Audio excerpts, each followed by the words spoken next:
আমরা বলি যে আমার ছেলে ওর সাথে মিশে খারাপ হয়ে যাচ্ছে, আমার ছেলে অমুক বন্ধুদের সাথে মিশে খারাপ হয়ে যাচ্ছে, এরকম কথা আমরা প্রায়ই শুনতে পাই।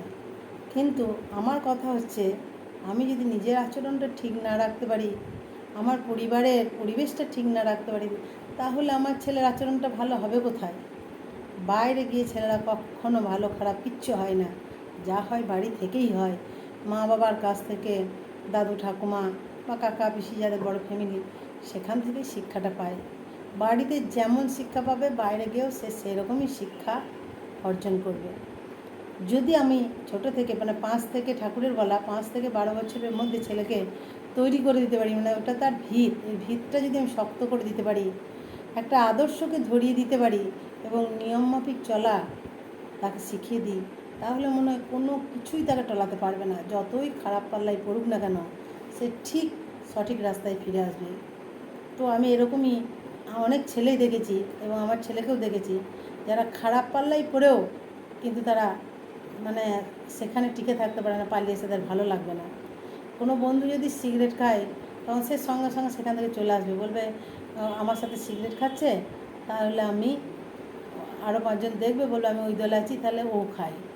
আরও কিছু কেউ যদি ড্রিঙ্ক করে, হ্যাঁ, কেউ যদি অন্য কোনো খারাপ কাজের সঙ্গে লিপ্ত থাকে, সেই বন্ধুর সঙ্গ ত্যাগ করবে, এটা আমি গ্যারান্টি দিয়ে বলতে পারি। কারণ মা বাবা যদি ঠিক থাকে, ছেলে কিন্তু ঠিক হবেই হবে। কিন্তু মায়ের চলন বাবার চলন যদি ঠিক না হয়, তারা যদি উল্টো রাস্তায় চলে, তারা যদি সবসময় ঝগড়া গণ্ডগোল করে, তাহলে ছেলে কখনোই ভালো হয় না। তাই ছেলেকে ঠিক করতে হলে একটা আদর্শকে ধরিয়ে দিন এবং নিজের চলন ঠিক করুন, তাহলে মনে হয় প্রত্যেকটি সংসারে প্রত্যেকটি ছেলে ভালো হবে। এখন বেশিরভাগ দেখা যায় সব ছেলেই নেশাগ্রস্ত, কিছু না কিছু নেশাতে আসক্ত, আর মা বাবার মারধর, এটা আর কি তার মা বাবার প্রাপ্য। কিন্তু আমি তো ছেলেদের দোষ দেবো না, দোষটা হচ্ছে মা বাবাদের দোষ। মা বাবা যদি প্রথম থেকে ছেলেকে ঠিক মতো শাসন করে মানুষ করতো, তাহলে কিন্তু এই দিনটা দেখতে হতো না।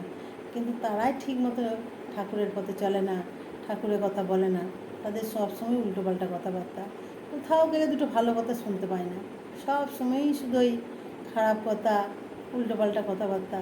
তাহলে সেখানে কী করে একটা অল্প বয়সী ছেলে কী করে ভালো থাকবে, কী করে মানুষ হবে?